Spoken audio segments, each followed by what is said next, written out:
¿Está grabando? Así que, Bueno, Rubén, gracias. Hola, buenas tardes. ¿Nos escuchan? Sí, muy bien. Bueno, bienvenidos nuevamente a el curso de Trauma en Psicoanálisis. A veces nuestra primera clase de posgrado, porque era un curso que servía para promoción de la asignatura y también como curso de posgrado. Hoy mi nombre es Daniel de los Santos y hoy me toca la suerte de estar acompañado por mi colega Laura Rangone, los dos docentes de la cátedra. Bien, voy a hacer una presentación de un trabajo en curso, es decir, está planteado algunas preguntas, algunas consideraciones respecto de cómo Lacan, siguiendo a Freud, ha tratado el tema del trauma, porque sabemos que tanto Freud como Lacan han resaltado el papel del trauma en la teoría psicoanalítica, y a lo largo de este curso hemos destacado la diferencia entre lo que es el trauma estructural y el acontecimiento traumático. Por lo general,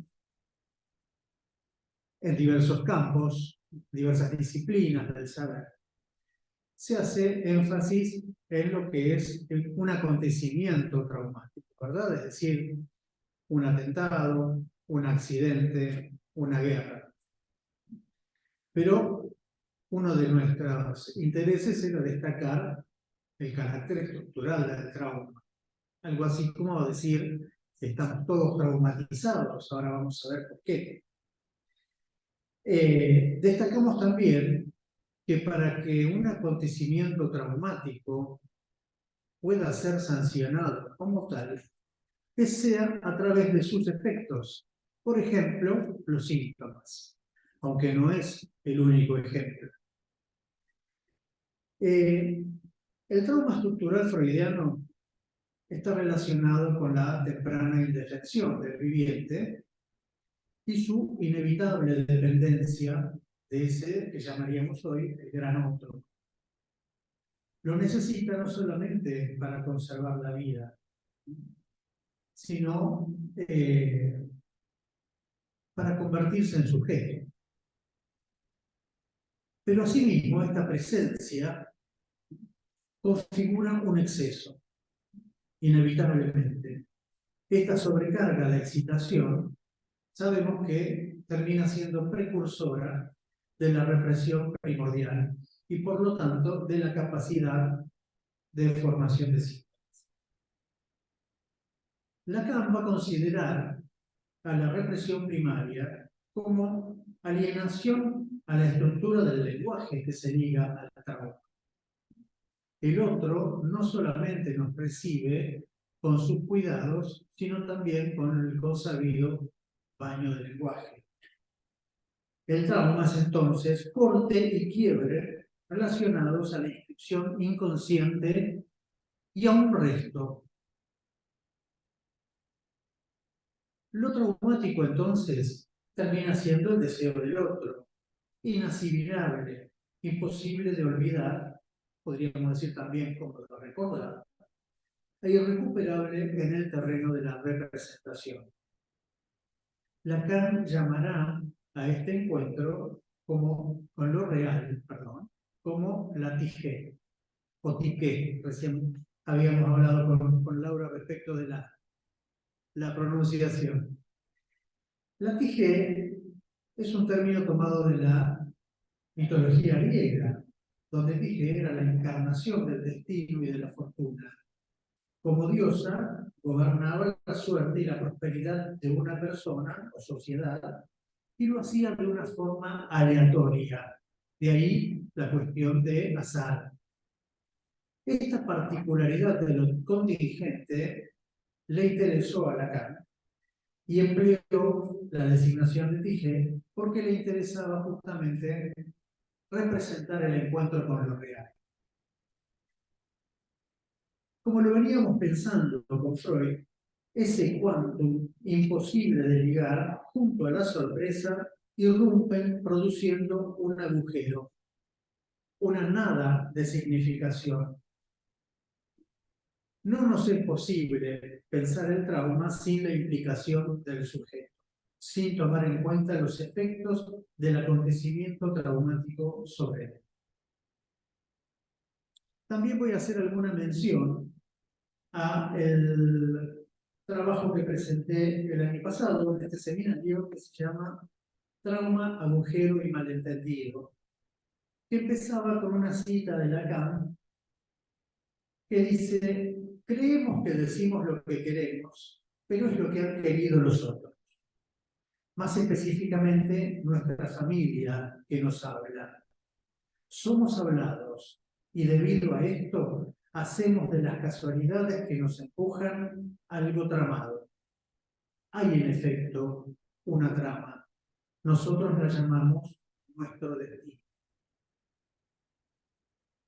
El parletre se encuentra traumatizado por la palabra y parasitado por el lenguaje, por la razón de que el lenguaje no logra simbolizar toda la experiencia del viviente. Ya dijimos que eso deja un goce que goza más allá del principio del placer.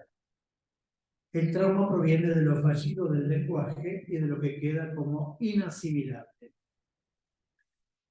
En 1971, en una clase del seminario de Lacan, nace un neologismo que ya lo debéis conocer, que se llama la langue, o sea, la lengua, todo junto. Se venía hablando de un diccionario. Lacan quería hacer referencia al diccionario de psicoanálisis de Laplanche y Pontalí, y se equivoca y dice diccionario de filosofía, y había un diccionario de filosofía famoso en esa época que era de Lalande, con D. Y alguien del público dice Lalande, y a Lacan le gustó ese apellido. A partir de ahí acuñó ese término, entendiendo a la lengua, presentando a la lengua como lo más singular, el corazón de nuestra singularidad, una lengua materna que no se aprende, sino que se impone como traumatismo. Esa mezcla de balbuceos, entonaciones, significantes amo, acentos, etc., que como núcleo es imposible de compartir y constituye a la vez nuestro punto de inclusión y exclusión del mundo de los hablantes. Lo traumático constituye entonces uno de los nombres de lo real, que agujerea lo simbólico y nunca será capturado por el lenguaje, aunque será el motor del aparato del lenguaje. Es decir, el lenguaje está hecho de la lengua. De allí que hablar pueda ser considerado como un trastorno, una anomalía o una alteración, nuestra patología más cotidiana.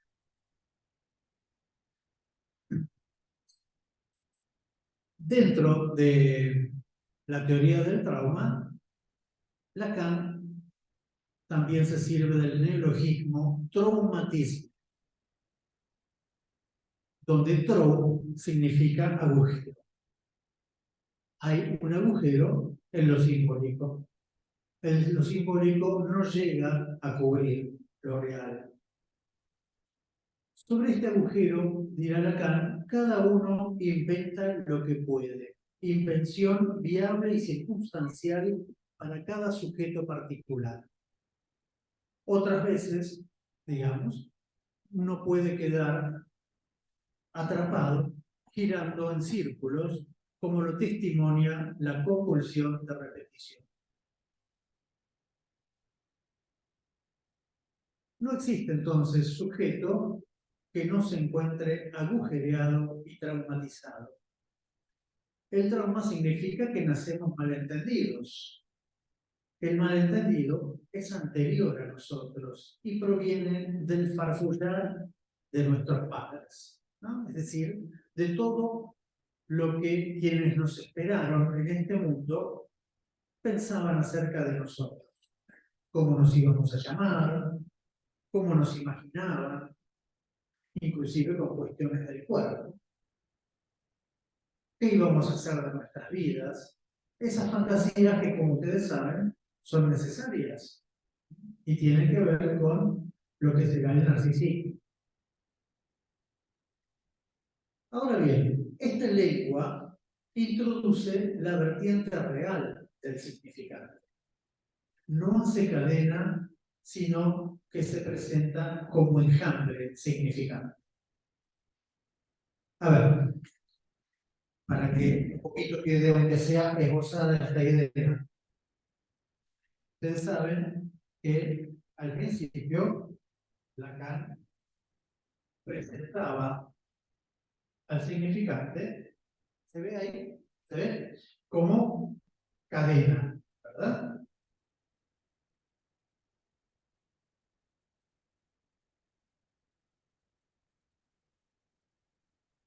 Cadena que podría ser solidaria de este dibujo, ¿verdad?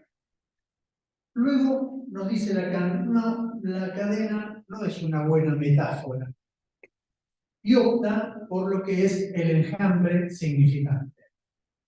El enjambre significante nos evoca al enjambre de las avispas, a las abejas, ¿no? Ese montón.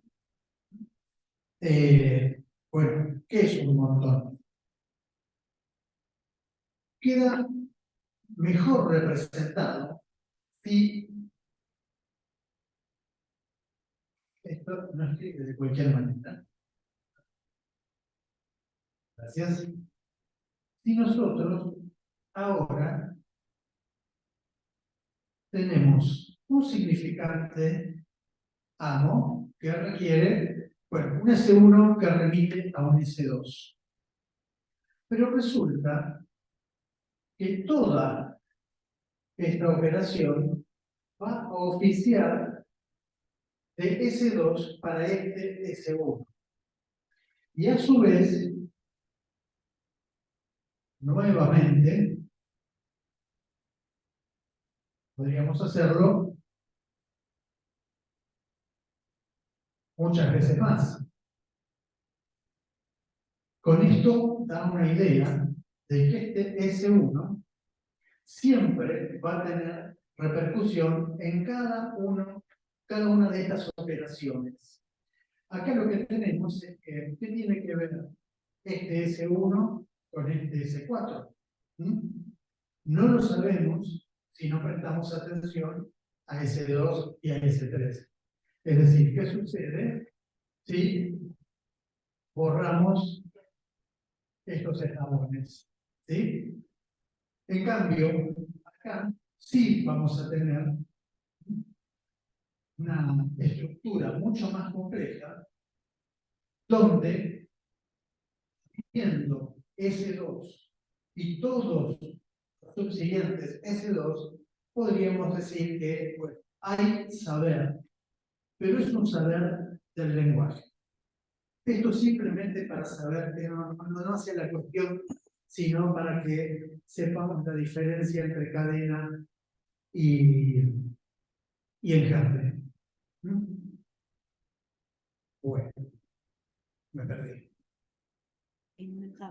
Sí, acá está. Bien, ahora, esta vertiente real del significante no excluye la hipótesis lacaniana de un inconsciente estructurado como un lenguaje, sino que nos plantea su cara real, su cara donde, bueno, las palabras no alcanzan, podríamos decir, donde la significación no es accesible. Ahora incluye entonces esta concepción de lo simbólico que no se articula como discurso. La lengua implica la afectación insalvable del viviente, trauma del que nadie escapa y con cuyos efectos habrá que hacer algo. Ahora vamos a ver qué se puede hacer. Ahora, hay algo que me cortó por acá, porque por supuesto podríamos seguir, pero hay una especificidad importante que a mí me gustaba resaltar, o por lo menos ese interés en el trabajo, respecto de las distintas afectaciones en el cuerpo. Es una especificidad de la lengua y es la producción de una desregulación en el cuerpo, introduciendo un goce inédito que hace que el viviente se extravíe como tal. Esto ya desde el comienzo, ¿verdad? Por eso decimos que además de un organismo, tenemos un cuerpo, ¿sí? Que no se remite al cuerpo al organismo de la biología. Por eso la diferencia entre, por ejemplo, instinto y pulsión. El encuentro con la lengua traerá como consecuencias efectos a nivel del cuerpo. Si hay desorganización de goce, es por la incidencia de la lengua. Ese goce se introduce en el cuerpo, fragmentándolo. El cuerpo hace aparición en lo real como malentendido. Me interesa resaltar la incidencia en la constitución subjetiva y en las maneras de subjetivar el cuerpo del hecho de haber sido hablado por el otro. Es en el cuerpo donde la lengua deja huellas indelebles.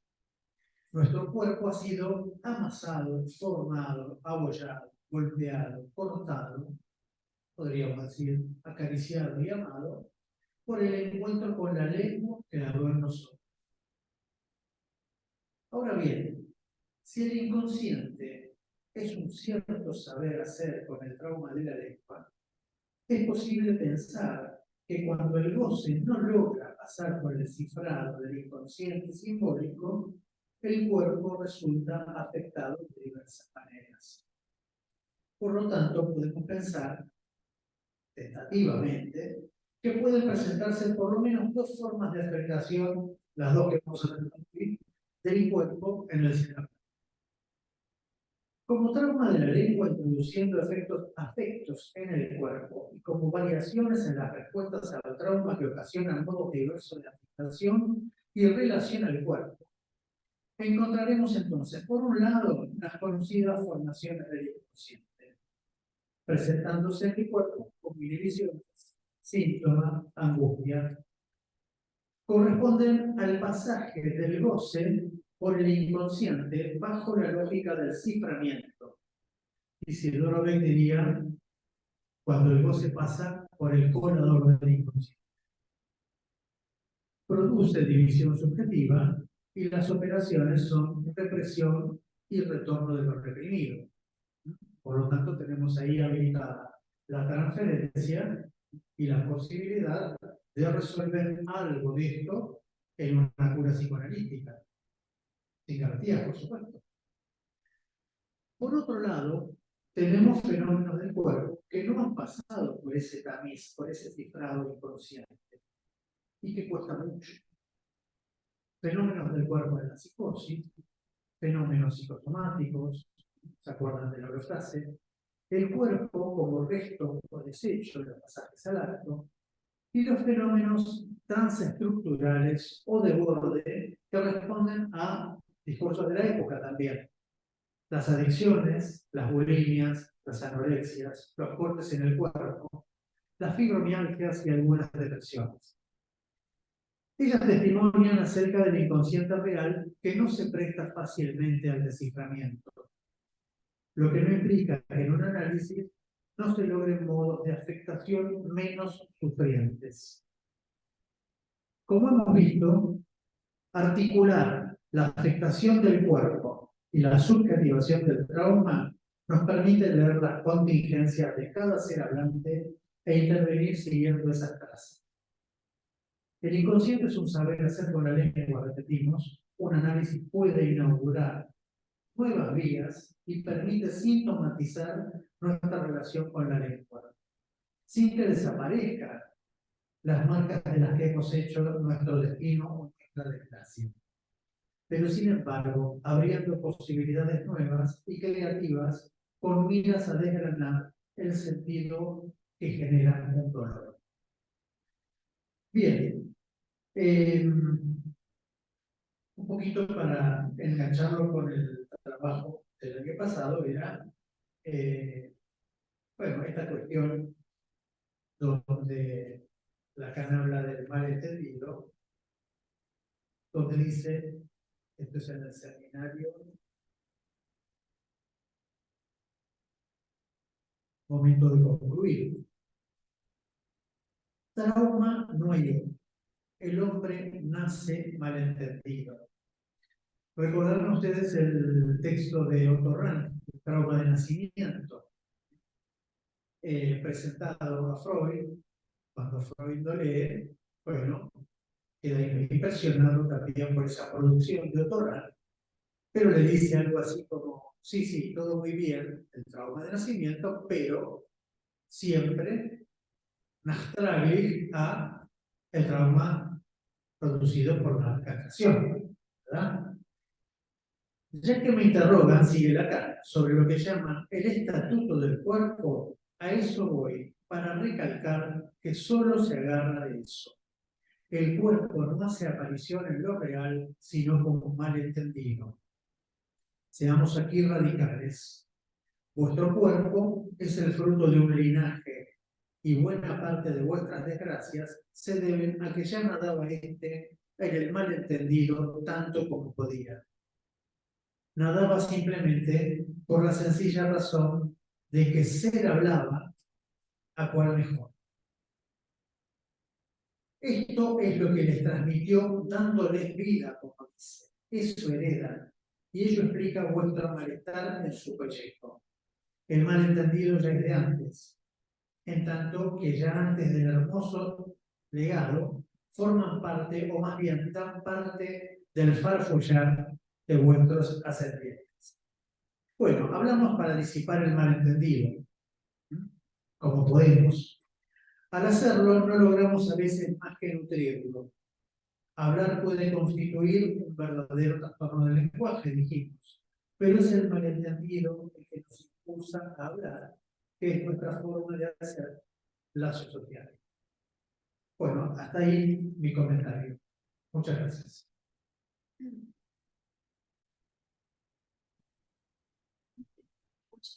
¿Se escucha bien?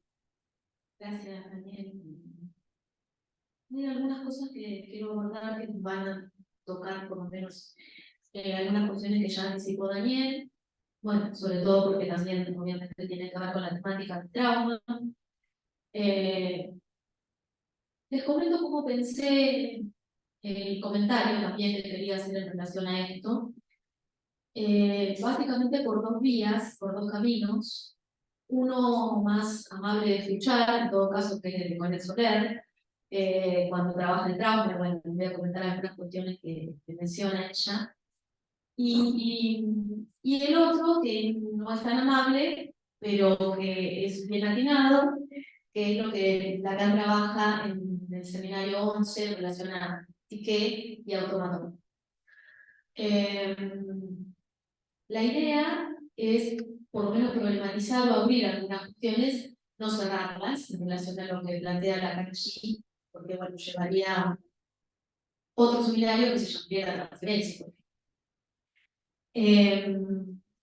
Bueno, marqué en principio que el origen del tema del trauma es un origen médico, que significa daño o lesión, seguramente no se lo dijeron en otros encuentros, pero que en el acompañamiento psicoanalítico atravesaba un gran recorrido que tal vez también fue cuestiones que fueron abordando en los otros encuentros. Sea en su origen, digamos, en los factores de índole interno o externo, entre comillas, ambas cuestiones.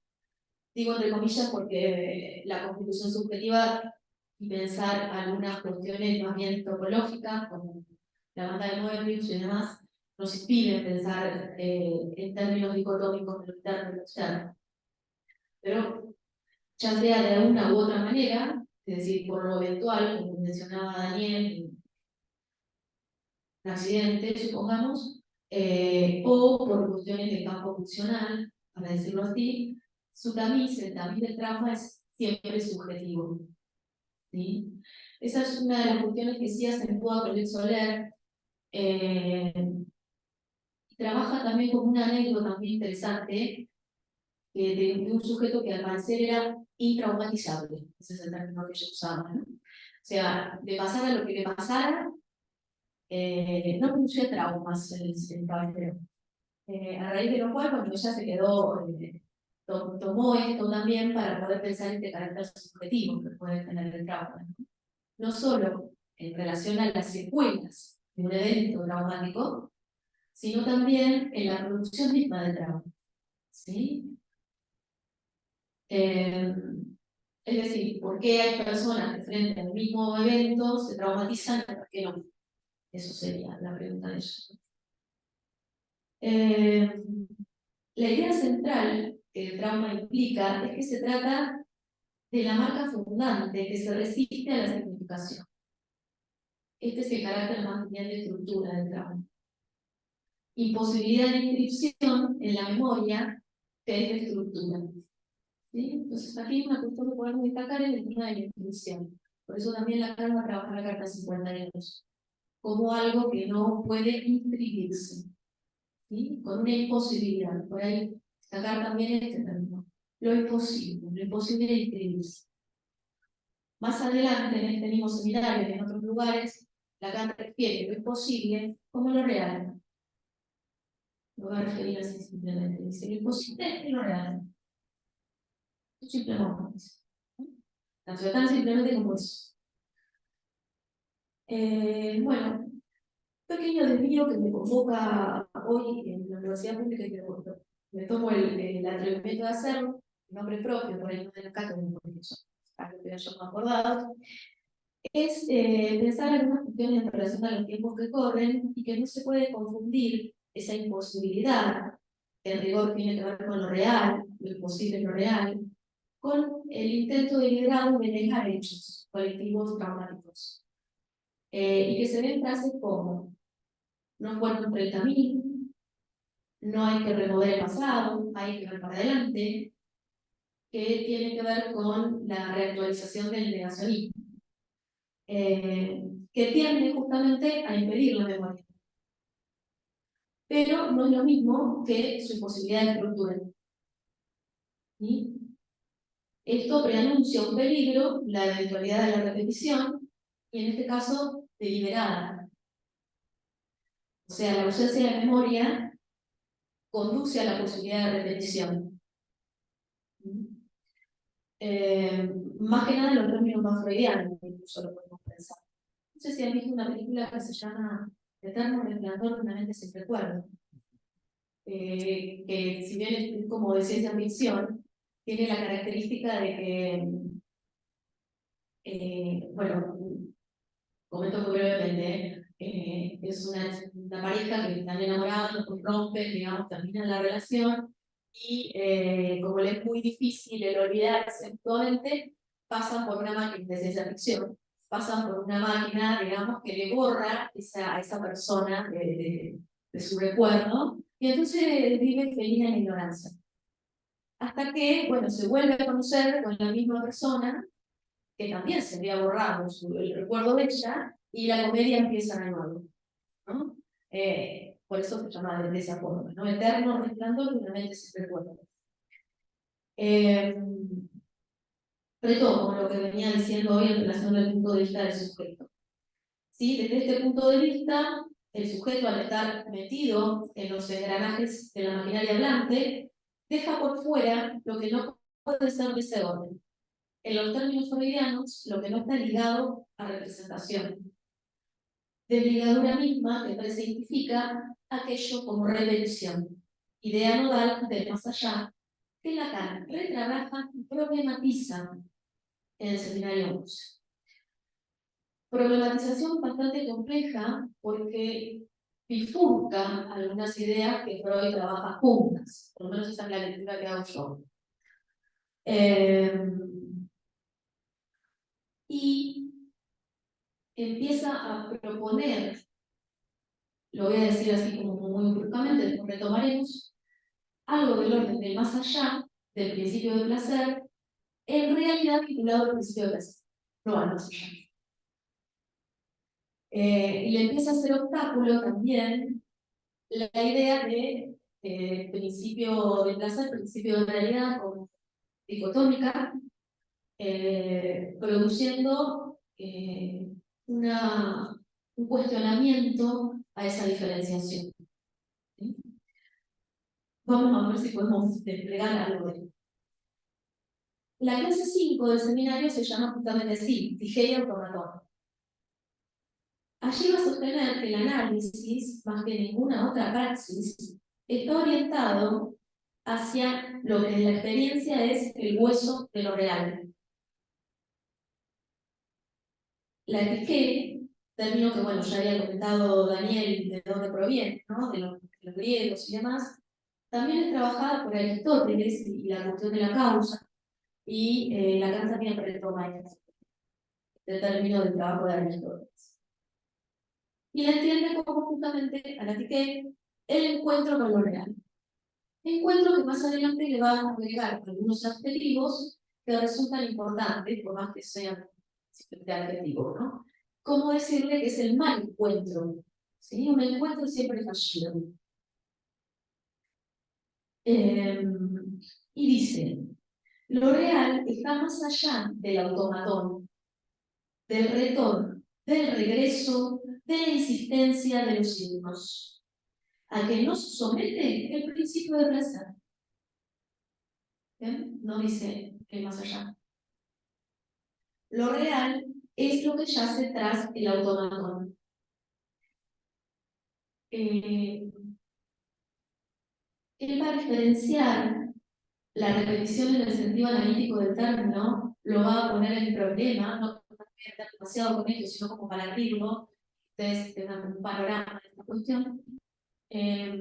Lo va a problematizar al pensar que subyace a la repetición. ¿Cómo entra allí el algo de lo que Porque si uno piensa en los términos de campo de la repetición propiamente dicha, en términos freudianos, cuando se le da un carácter teleológico, es decir, cuando se dice que en el sueño se repite para que se produzca la ligadura, entonces la ligadura entre el monto energético, el quantum que quedó en estado libre y la representación que no se produjo, que ahí hay ligadura, si el sueño es un intento de ligadura, entonces, ¿por qué estamos hablando de más allá del principio de placer?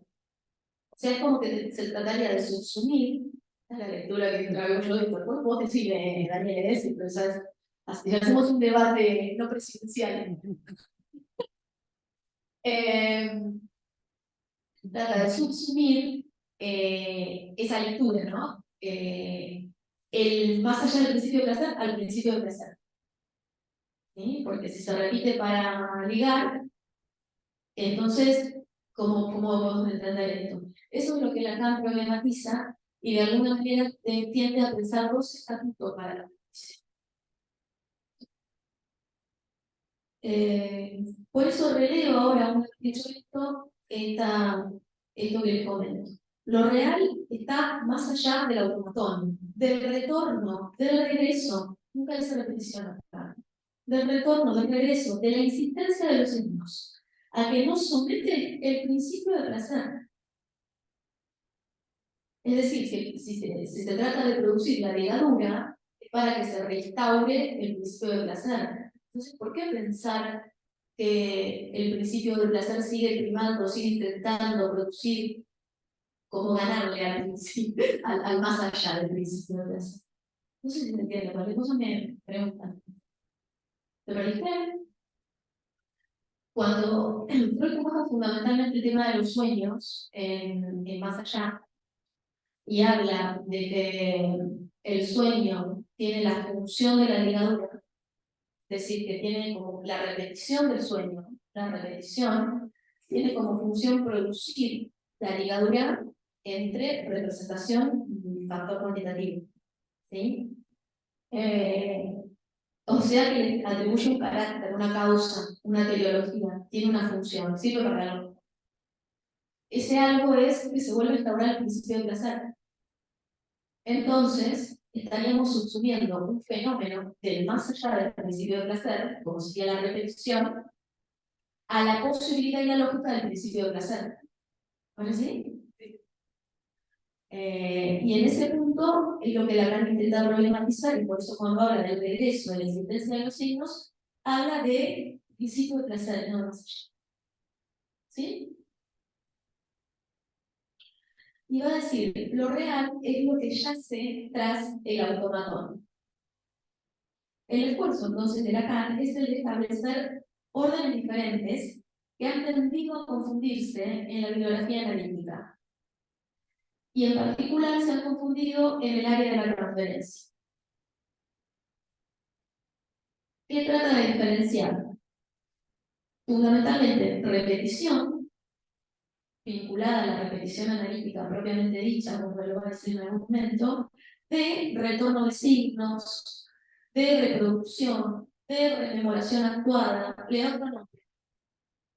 ¿Sí? Dice retorno de signos, reproducción, rememoración actuada, que no sería lo mismo que puesta en acto.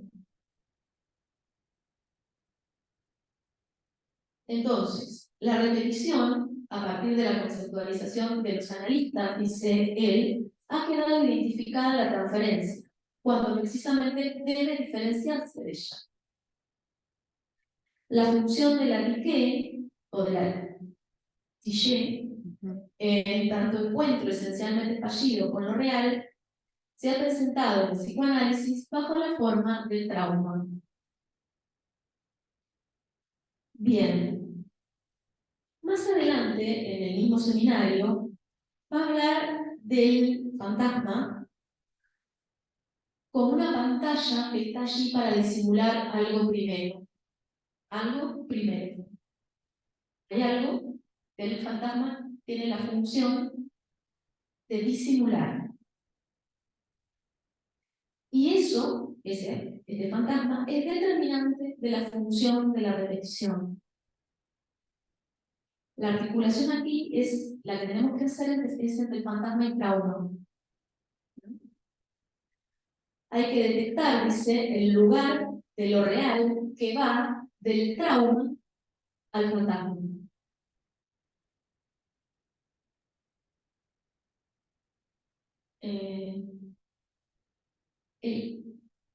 Una de las funciones que puede tener, digamos, el fantasma, entre otras, de ser, no sé, articulador del deseo, soporte del deseo.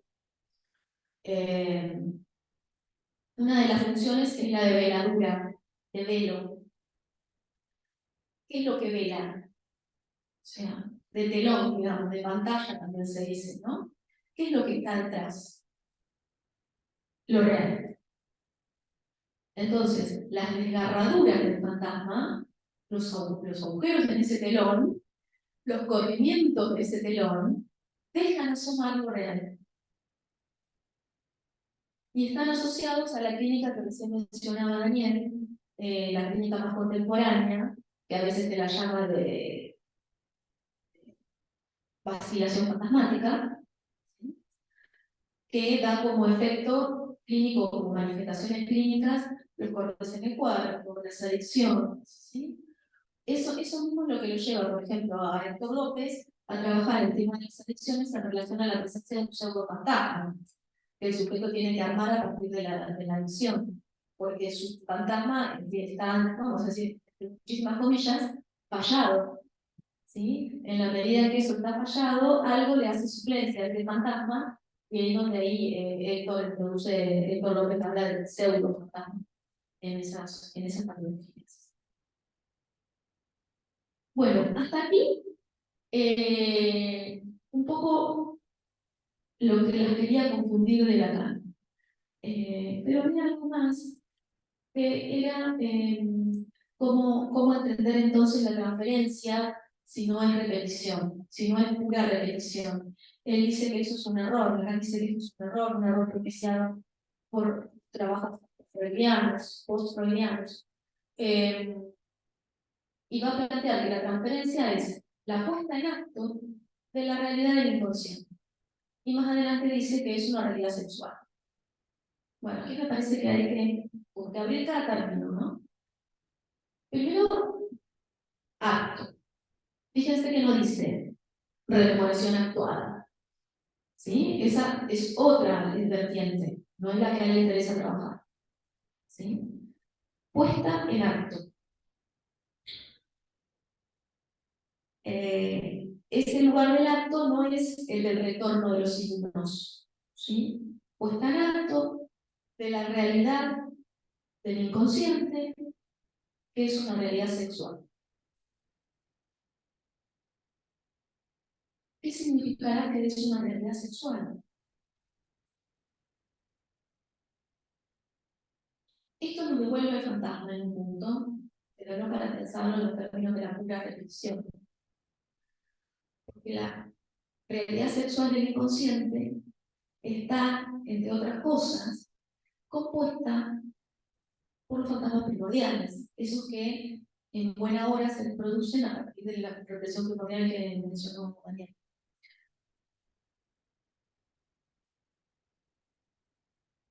Bueno, ahora sí vamos a ir a algo un poquito más aliviador, que es un poco lo que trabaja Colette Soler.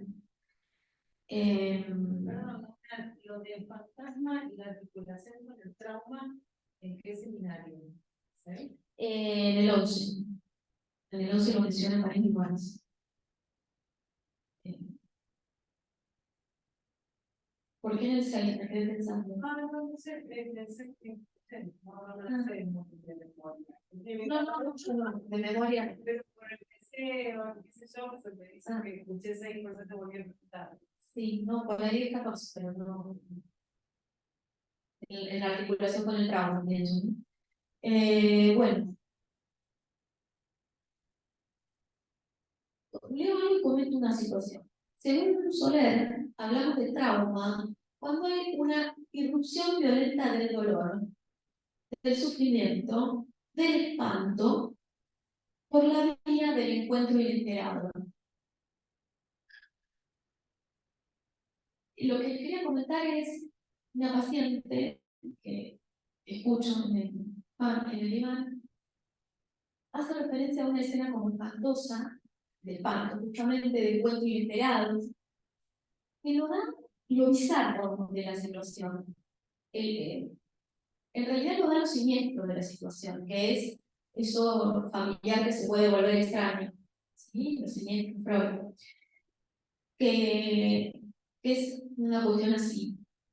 De niña miraba debajo de la cama a ver si había algo, ¿no? Para tipo 5 o 6 años, antes de irse a dormir. Entonces nunca había nada, pero siempre era aliviador mirar abajo de la cama y que no hubiera nada. Y un día la madre, como entre risas, le dice: ¿pero qué te has encontrado bajo la cama? ¿Una vaca? A raíz de lo cual empieza a tener temor, no a las vacas en sí, sino a encontrar debajo de la cama una vaca. Pero no por fobia o miedo a las vacas, por lo descolocado de la situación. ¿Se entiende? Por el carácter inesperado de ese encuentro. Imagínense levantar abajo de la cama y ver una vaca. Es como que no va, ¿no? Hay algo ahí de lo familiar que se vuelve extraño y que se vuelve también amenazador. Me acuerdo de la escena de la cabeza de caballo en la cama, ¿no? Sí, sí. También, bueno, carácter sorpresivo, ¿no? De eso, ya destacado por Freud, sobre todo a partir del 20.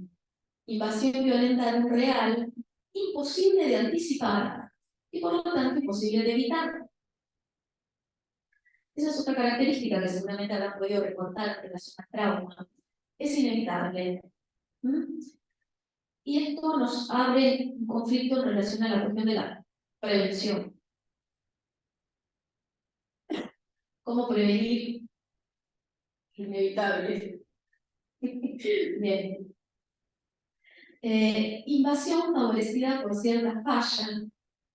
Esta invasión favorecida por cierta falla, entre comillas, falta de apronte angustiado, decía Freud, debilidad en los recursos del sujeto, dirá Soler. Es decir, que no se traumatiza quien quiere, sino quien puede. ¿sí? Que está en ciertas condiciones particulares para ser traumatizado. Estamos hablando de los traumas externos, ¿sí?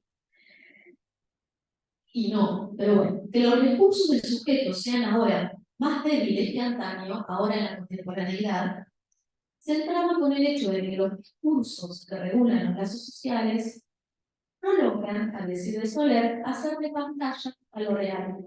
Es decir, lo que el fantasma tiene que ver con el nivel subjetivo, los discursos tendrían esa misma función a nivel social, en la medida en que permitirían velar o hacer de pantalla lo real. Los discursos, cuando funcionan, es decir, cuando se encuentran consistentes, interponen una suerte de cobertura o de envoltorio protector. ¿Suena esto? Envoltorio protector. Barrera de protección activa.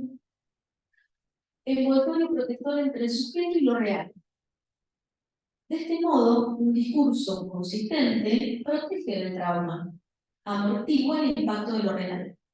¿De qué manera? Operando como dador de sentido.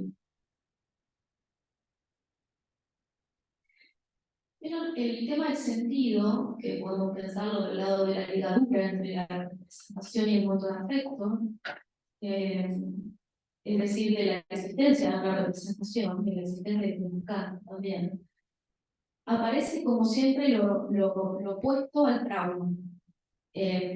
Por ejemplo, cuando alguien en trauma de lo tradicional, de los eventos, cuando alguien choca y encuentra su choque, muy común es escuchar no sé qué pasó, no sé de dónde vino, por dónde apareció, de dónde me golpeó.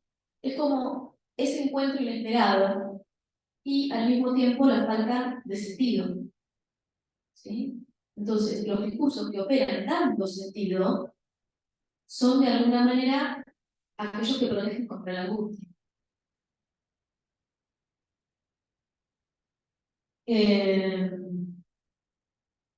Bueno, cuando el discurso pierde su consistencia, es decir, cuando la pantalla se agujerea, o uno puede decir cuando se corre el velo del fantasma, hay, hasta el término que mencionaba también Lacan, y en los seminarios posteriores, el que retomó Daniel, trumatismo.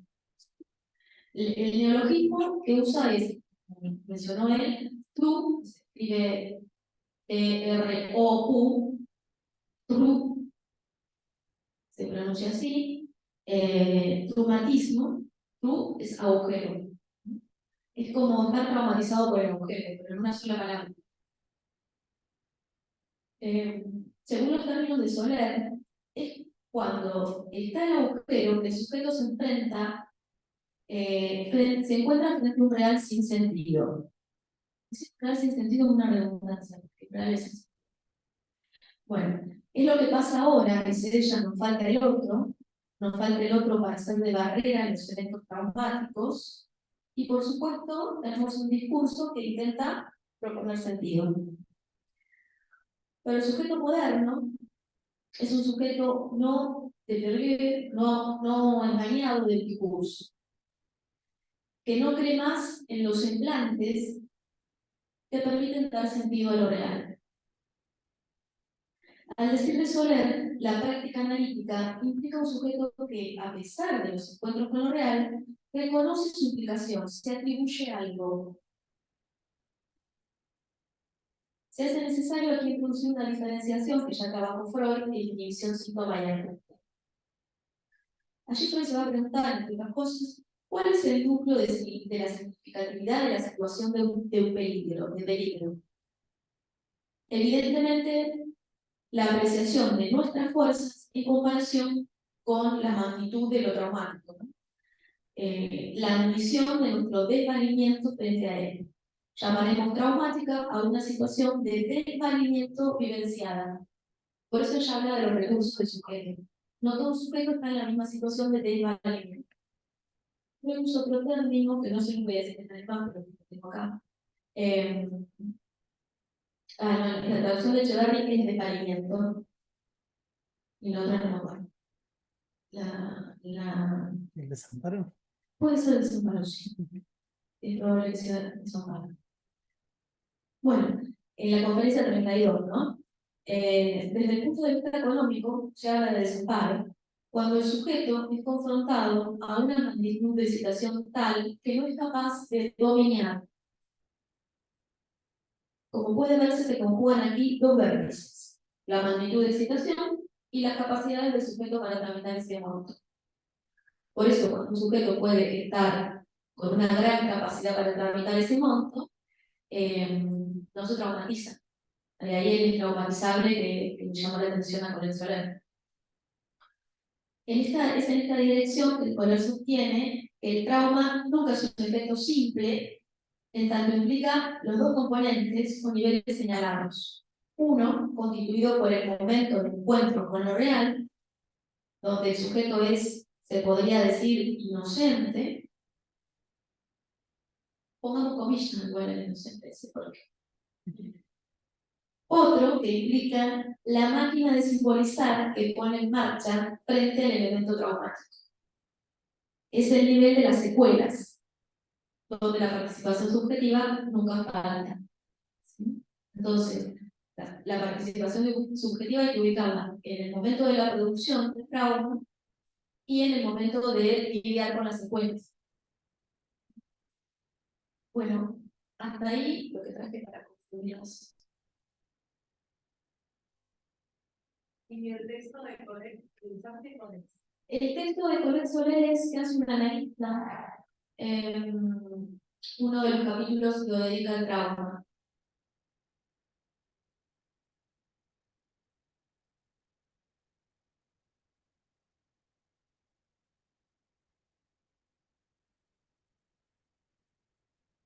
Bueno, dedicamos unos minutitos a comentarios o preguntas, o charlemos.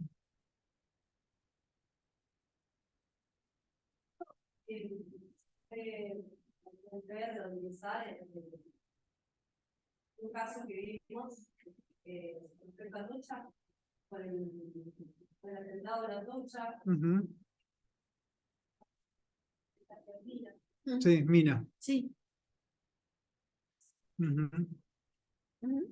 Sí, sí, ese caso está pensado para el tema de más allá del principio de placer cuando Freud trabaja el trauma ahí.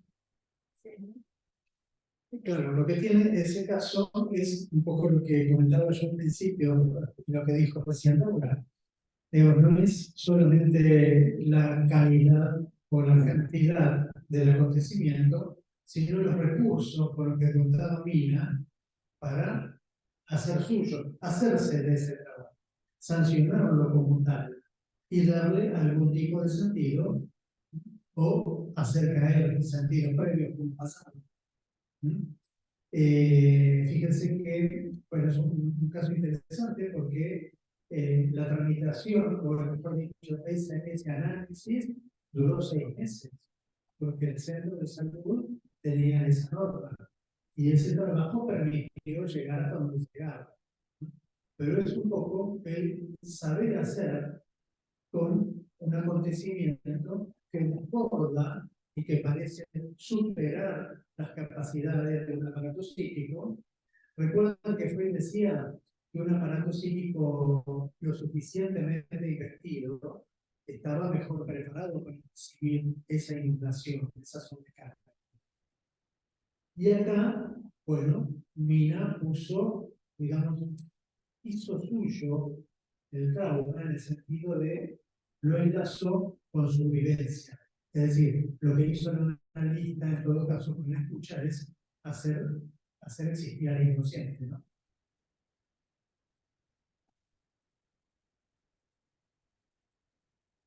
Quería preguntar, el trauma en términos de estructura, porque hablamos de capacidades, las capacidades, yo las pienso, no porque la psicosis no sea capaz, pero se me hace más con capacidades de simbolización y demás. ¿Cómo lo pensamos? ¿Pensamos diferentes? El trauma o esta capacidad de traumatizarse es más propia de la neurosis? Ok, sí, no. ¿Cómo lo pensamos en términos? No, digamos que la capacidad de traumatizarse, por supuesto, sí depende, pero más que de psicosis, neurosis y perversión, incluiría de la articulación RSI. Claro, es decir, en una psicosis andamos un poco comprometidos en el tema de la cuerda simbólica. ¿Hacemos alguna diferencia o pensamos algo diferente? Justamente, podríamos decir, ¿qué pasa con, bueno, esto que decíamos recién, todos estamos traumatizados? Podríamos decir que en la psicosis, una de las formas del traumatismo, uno de los efectos del traumatismo, es la fragmentación del cuerpo. Es el cuerpo que no me pertenece. ¿Qué puede pasar si un analista no puede trabajar para cierta apropiación de ese cuerpo? ¿Sí? Entonces lo podríamos pensar o seguir pensando en estos dos efectos posibles que dijiste vos, que no pasa, digamos, por el corredor del inconsciente, ¿no? Sino que va a tener estos efectos. Exactamente. ¿No? Donde podríamos decir, nada normal, trazas del traumatismo que padecemos todos. Pero sí se puede encontrar vías creativas, como decíamos recién, invenciones que nos lleven a otra forma de vida, que sea menos padeciente. Pero en la psicosis también podríamos encontrar algo de que se ponga más de relieve, por ejemplo, algo relacionado con un delirio persecutorio o algo que tenga que ver, ¿no?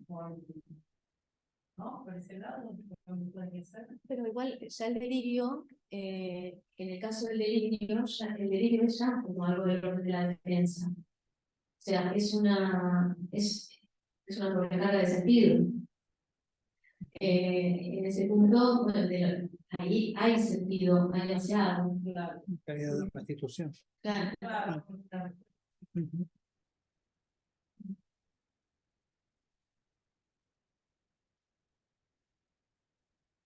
Después me gustaba también un poquito, por eso lo mencioné, esto que también mencionaba Laura respecto de lo que se llama las patologías de época y las resistencias de ciertos discursos médicos y psicológicos, ¿no?, a enfrentarse con eso, para lo cual tienen muchas razones, porque es muy complicado. ¿Qué pasa con con las adicciones? ¿No? Los adictos que no dejan de consumir y que no producen en un análisis lo suficiente como para vislumbrar un cambio. Lo mismo con, por ejemplo, algo muy...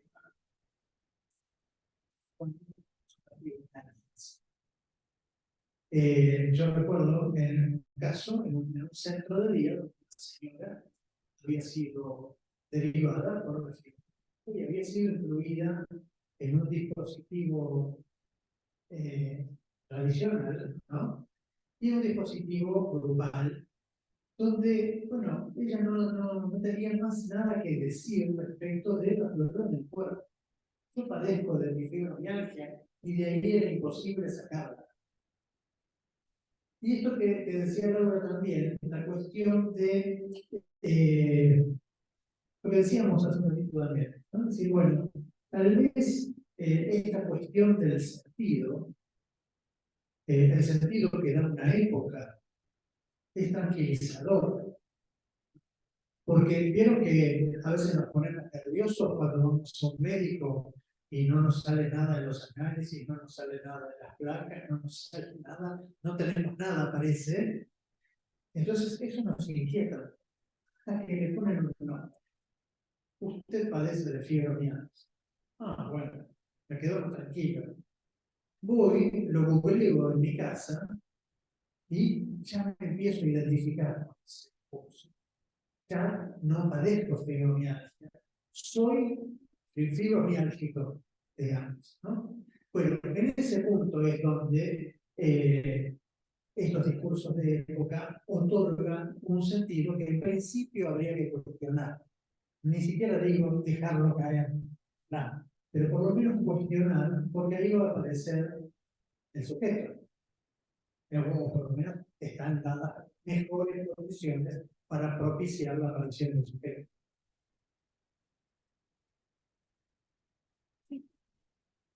Característica para ser organizado, el mayor alrededor de ir y no tener estas características. ¿De qué estamos hablando? No son características que uno pueda numerar, ¿sí? De lo que se trata es de la capacidad que puede tener un sujeto, que en los términos freudianos, tiene que ver con esto que mencionó recién Daniel, que es un aparato lo suficientemente investido como para amortiguar el efecto del trauma. ¿Sí? En los términos freudianos se nos toma cuantitativo el resultado. Entonces no podemos poner una cualidad a esa capacidad, ¿sí? Sino que es, cuanto más investido esté un aparato, mejor va a poder dominar determinado punto que ingresa.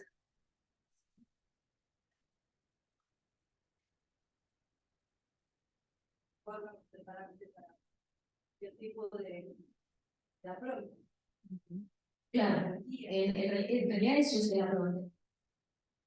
El ¿Qué es el approach approach? angustiado tiene que ver con el estar preparado para, ¿sí? Porque eso es lo que, por ejemplo, lo que ocurre en el approach angustiado, que es lo que falta en la producción de trauma en los términos de los textos de la materia, es que lo que falta es la anticipación para dar sentido, ¿no? Entonces, por ejemplo, si yo estoy en mi casa y empiezo a escuchar que de noche los perros ladran, escucho pasos arriba del techo, ya más o menos me estoy dando cuenta de lo que puede pasar. Va a entrar alguien o... Entonces me anticipo. No es lo mismo que el efecto que puede tener abrir los ojos y no matar. No hay tiempo de preparación. La pregunta angustiada es la posibilidad de ir situando representaciones para que cuando eso se produzca no sea traumático. Puede ser feo, pero no va a ser necesariamente traumático en los términos analíticos. ¿Sí? Entonces ahí también aparece como algo del orden de la representación y de la posibilidad de anticipar algo, hace caer el carácter del trauma. Por eso una de las cuestiones del trauma es muy inesperado. Si hay approach angustiado, hay anticipación. No es inesperado. Sí, con respecto a la trauma estructural, que creo que es lo que vos empezaste a decir. Bueno, Lacan lo situaría en relación a lo que cada sujeto hace con la lengua. Claro. A esas marcas, a esas primeras trazas. Imaginemos, ya digamos más coloquial, imaginemos si un nene se cae. Es lo mismo que una mamá se acerque y le diga, no pasó nada, campeón, levantate y seguí jugando. A que una mamá le diga, ay querido, ¿qué te hiciste? Te rompiste la pierna. Esas son trazas, esas son marcas que predisponen, que enseñan, digamos, más que enseñan, se imponen respecto de una forma de ver la vida. Esto que decía Laura recién, ¿no? La constitución de ese fantasma, bueno, no hay cualquier velo.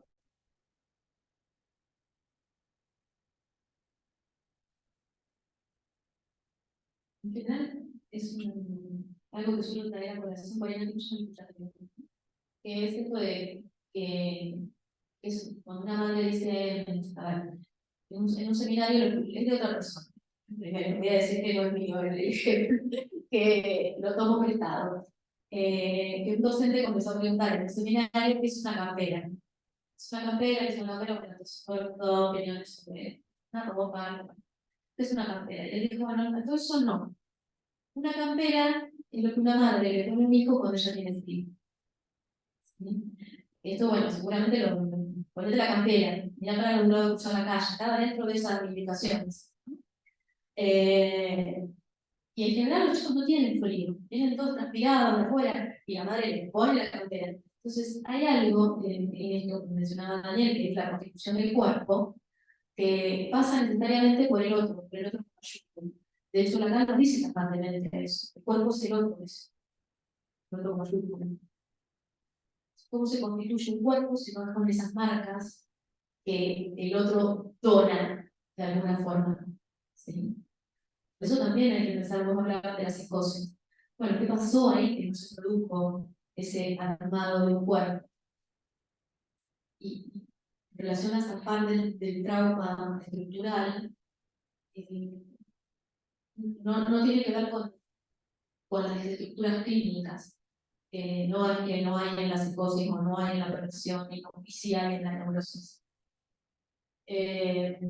Pero si lo tuviese que pensar en relación a las estructuras, hay desarrollos actuales que hablan acerca de entender el autismo como un rechazo a la lengua.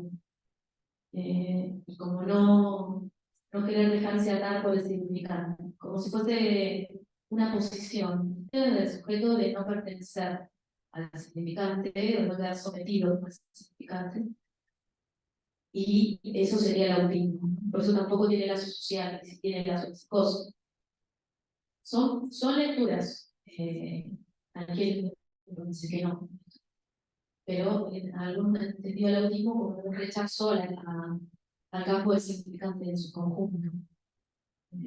Yo no sé si eso es posible, o sea, me lo pregunto.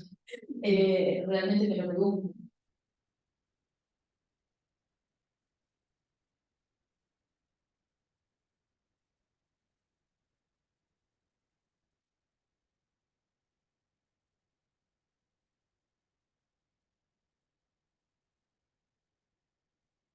Bueno, si no hay más preguntas y comentarios, dejamos acá, ¿te parece? Bueno, les agradecemos mucho por la concurrencia y por las preguntas también. Hasta la próxima. La próxima está programada así. Parece que sí. Cerrando el curso de posgrado, continúa Carola Gracia. Gracias.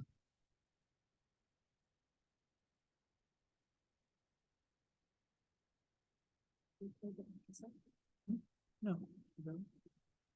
En principio.